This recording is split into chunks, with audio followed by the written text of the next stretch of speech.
अगर आप उसको कह दो ना तो जी वो अच्छे पैसे दे देगी और फिर आना जाना भी खुल जाएगा। अगर आप कह दो तो महाराज बोले मेरे से सिफारिश करवाओगे? हंस के बोले मेरे से सिफारिश करवाओगे? लेना गुरुदेव आपसे कृपा करवाना चाहते हैं, सिफारिश तो नहीं।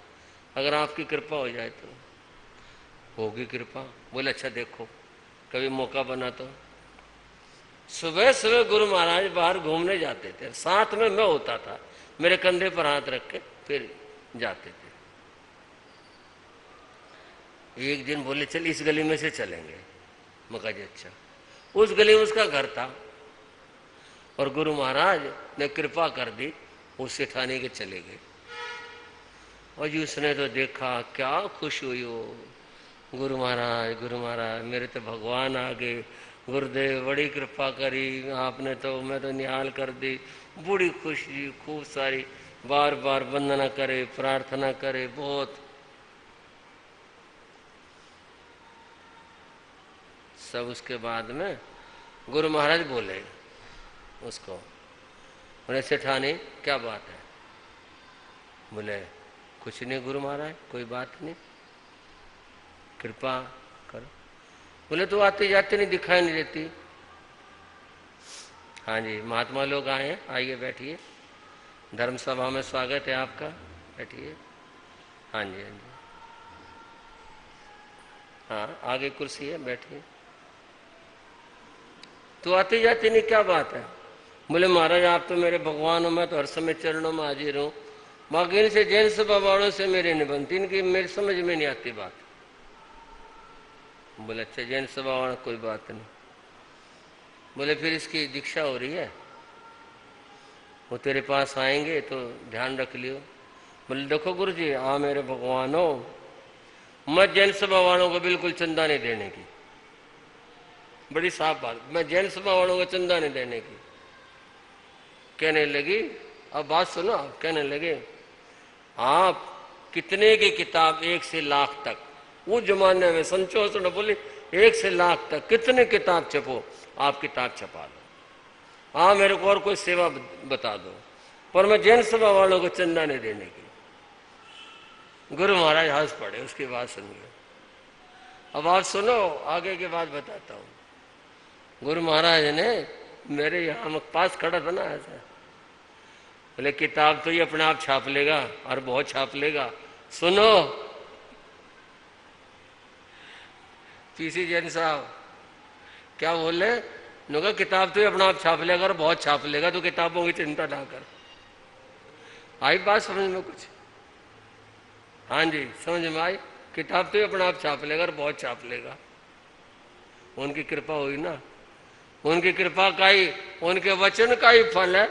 आज उनकी कृपाओं से लगभग 150 के लगभग मेरी किताबें हैं जो मेरे द्वारा प्रकाशित हुई, छपी और लिखी गई, 150 के लगभग। उनका वचन था वो आज तक मुझे ध्यान। बोले ये अपना कर लेगा, किताबों की ना चिंता कर। बोले फिर आज्ञा करो। बोले आज्ञा कुछ नहीं, तने दीक्षा में शामिल होना है। बोले अच्छा जी आपकी आज्ञा नहीं टाल सकती, मैं आ जाऊंगी। बोले पर ध्यान रखिए। बोले अच्छा जी। सबसे ज्यादा चंदा दिए उसने समाज में और आना जाना सब कुछ हुआ। मेरा ये मतलब था भाई वचन सिद्धि के बाद देखो, उस समय जब मैं वैरागी था, छोटा था, और तब उन्होंने क्या फरमाया, किताब तो अपना आप छाप लेगा। आज सोच उनके वचन के बाद, उनकी कृपा के बाद, उनके आशीर्वाद के बाद जो फरमाया, जो कहा, जैसे बोला, जो कुछ कहा वही घटित हुआ। उनका बोला हुआ कभी जो है ना निष्फल का तो मतलब ही कुछ नहीं था। जो ऐसे लगता था ना ये बात तो भाई ये नहीं हो सकती, बड़ी असंभव बात है, और वो होती थी। उनके साधना के बाद बताता हूं कितने वो दिव्य महात्मा थे और कैसी उनकी साधना थी। एक बार मेरी दीक्षा हो चुकी थी और हम उत्तर प्रदेश का एक कस्बा है अमीनगर सराय, वहां थे। वहां नीचे एक लाइब्रेरी थी। उनकी साधना की बात बता रहा हूं मैं। लाइब्रेरी थी। मैंने उनसे पूछा गुरु महाराज से जी मैं नीचे लाइब्रेरी में कुछ किताबें देखिया हूँ। बोले जो देखिए, आज्ञा मिली, मैं नीचे चला गया। मैंने किताबें देखी, कुछ किताबें पसंद आई तो पढ़ने के लिए मैं ऊपर ले आया। ये किताब थी, उसका नाम था इंटरव्यू।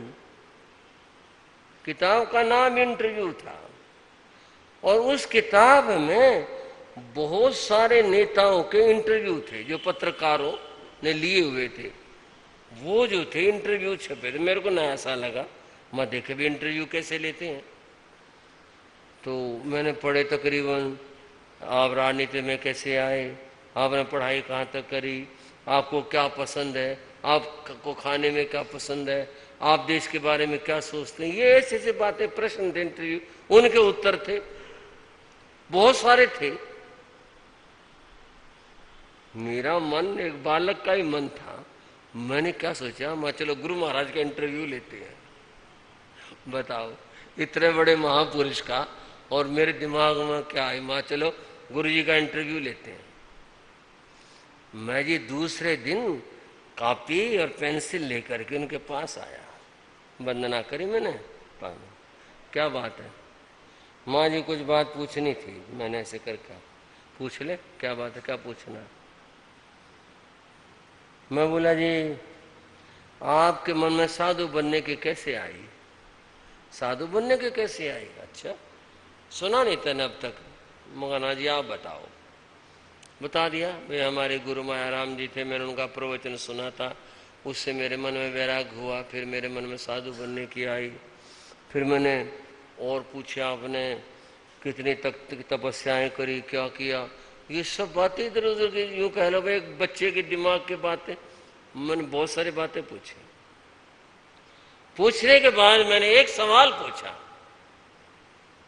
वो मुझे आज तक भीतर में बिल्कुल जीवित है वो सवाल। मैंने पूछा आपके जीवन में सबसे खुशी का दिन कौन सा दिन था।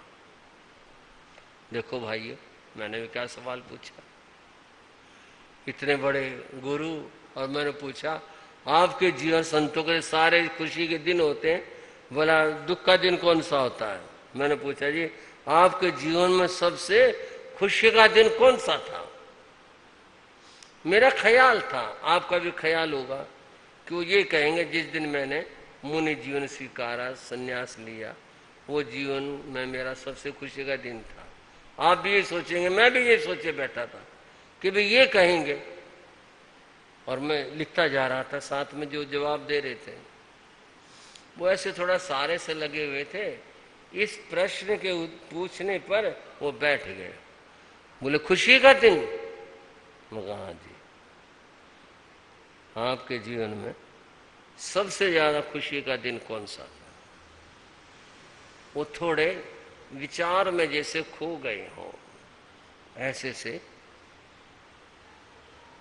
खुशी का दिन, खुशी का दिन सुन ले भाई। मकान जी उन्होंने बताया कि एक बार हमने प्रस्थान किया, विहार किया, शाम के समय किया, ये सोच करके कि रास्ता लंबा था, कल कुछ आज चल लेंगे, कुछ कल चल लेंगे। तो 4 बजे गर्मी का समय था, हमने विहार किया। हमारा ख्याल था आगे वो गांव आएगा, वहां पहुंच जाएंगे, पर हम वहां पहुंच नहीं सके। हम जंगल में ही अटक गए, क्योंकि गांव में तो नहीं जा सकते।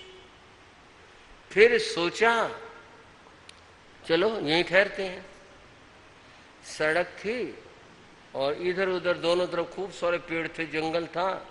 एक पेड़ के नीचे साफ सी जगह देखकर संतों ने डेरा लगा दिया, चलो भाई आज यहीं रुकेंगे। हम वहां रुक गए, दिन छिप गया, कुछ देर बीती, हल्का सा अंधेरा हुआ, हमारी उपासना का समय हो गया। कुछ लोग लालटेन लिए हुए आए,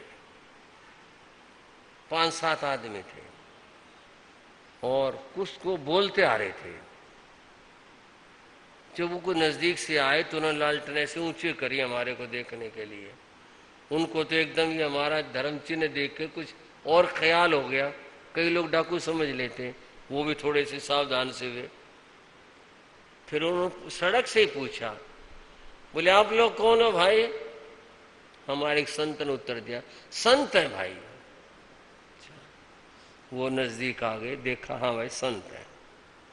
बोले महाराज आप यहाँ क्यों ठहर गए? बोले मैं दिन छिपने को आ गया था, रात को हम चलते नहीं है इसलिए ठहर गए। ना ना आप तो बहुत गलत ठहर गए, ये ठहरने की जगह नहीं है। आओ आप लोग हमारे साथ आओ, आगे गांव है वहां आपका हम प्रबंध करवा देंगे, ठहरा देंगे, आप यहाँ मत ठहरो वहां चलो। भाई हम तो नहीं जाएंगे, हम तो महाराज यहाँ ठहरने की जगह नहीं है ये। बोले जगह तो है, पेड़ के नीचे है। नहीं जी नहीं, ये ठहरने की जगह नहीं है, यहाँ ऐसा ये इलाका डकैतों का है, ऐसी गोलीबारी हो जाती है यहाँ पर, और आप लोग संत हो, खाम खाई में कोई दुर्घटना हो जाए किस तरह की, ठीक नहीं है ये जगह, यहाँ डकैतियां होती रहती हैं, पता नहीं क्या गलत बात हो जाए, क्या गलत फहमी हो जाए।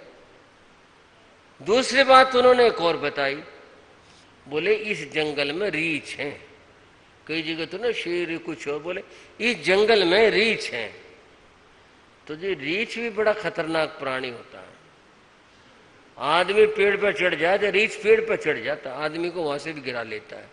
बोले ये जगह ठीक नहीं, इसलिए हम तो देखो लाठी वाठी सब लेके चले हैं ना, हमने जाना है, तो आप यहाँ में ठहरो, आप चल दो हमारे साथ। बोले भाई चाहे रीछ हो चाहे शेर हो, तो हम तो जाएंगे नहीं, हमने तो अपने नियम का पालन करना, रात में तो हम जाते नहीं, हम तो यहीं रहेंगे। बोले तुम्हारी मर्जी है, तुमने मरना हो तो।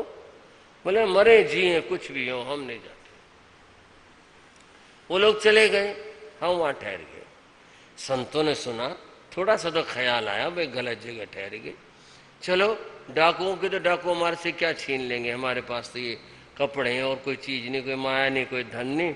बाकी रीछ वाली बात थोड़ी ऐसी है, जानवर है घूमते फिरते, कहाँ निकल आए और मुश्किल हो जाए।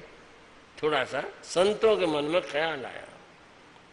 सोने का समय हुआ तो संतों ने आपस में, कई संत थे, 10-12 संत थे, आपस में ड्यूटी लगाई।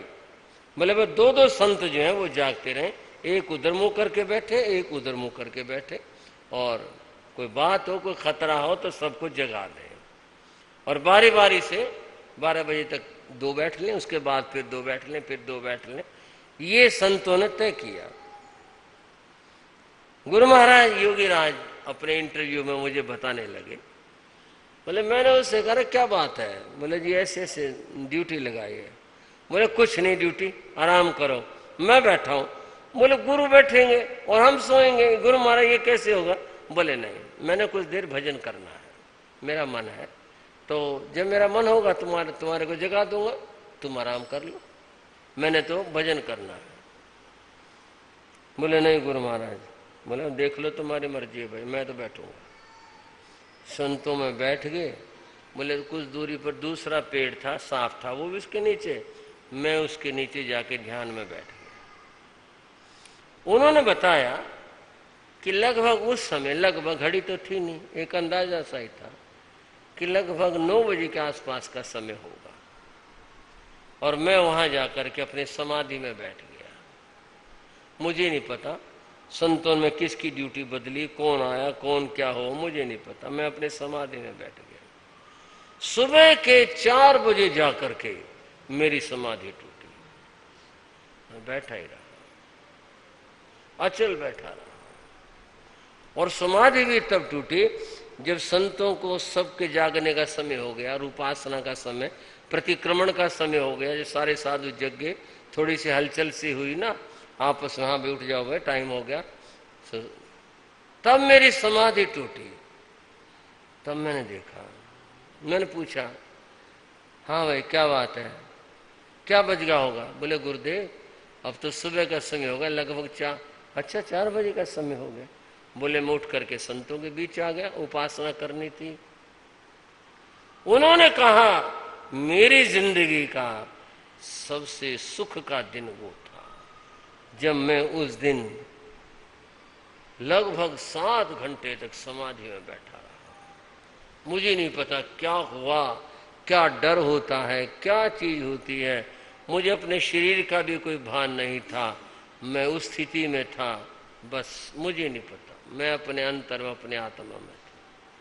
मेरे जीवन का वो सबसे ज्यादा खुशी का दिन था। बंधुओं, यहां समाधान का एक सिरा मिलता है कि वो जो कहते थे, बोलते थे, कहते थे, वो कैसे हो जाता था? यूं हो जाता था, जो व्यक्ति 7 घंटे समाधि लगा सकता हो, उसकी तो फिर बात ही क्या होगी। उसकी तो वाणी कहूं, उसका आशीर्वाद कहूं, कभी खाली जा सकता है क्या? जिसको आशीर्वाद दे दे, जिसके लिए कुछ कह दे, जो बोल दे, भला वो कैसे जा सकता है? हंस के कह दिया, क्यों बाणिया हो रहा, कौन इंस्पेक्टर आए, कौन क्या हो, खाम खाई में चिंता कर रहा। लो जी, सारी तो बात सब कुछ कर, कोई तो चिंता हुई है, कोई तो बात, जिसको जो कह दिया, जो फरमा दिया, वही हो गया। ऐसे थे गुरु योगीराज श्री राम जी लाल जी महाराज, जो मेरे बाबा गुरु थे और जिनकी मैं बातें सुना रहा हूं। एक बार फिर पंक्तियां बोलेंगे। गुरु योगीराज गुण गाले, चरणों में शीश झुकाले। गुरु योगीराज गुण गाले, चरणों में शीश झुका। उन गुरु को सदा प्रणाम है। और मैं उत्तराधन शास्त्र की जो चर्चा कर रहा था, उसमें आया सलं कामा विसंग कामा, कामा आसे विसोमा, है कामा जंती दो गई। बंधुओं, जो संसार के विषयों से, मोह से, माया से पूरी तरह से विरक्त हो जाते हैं, ऐसे जो महान पुरुष होते हैं, वे ही मुक्ति को प्राप्त किया करते हैं।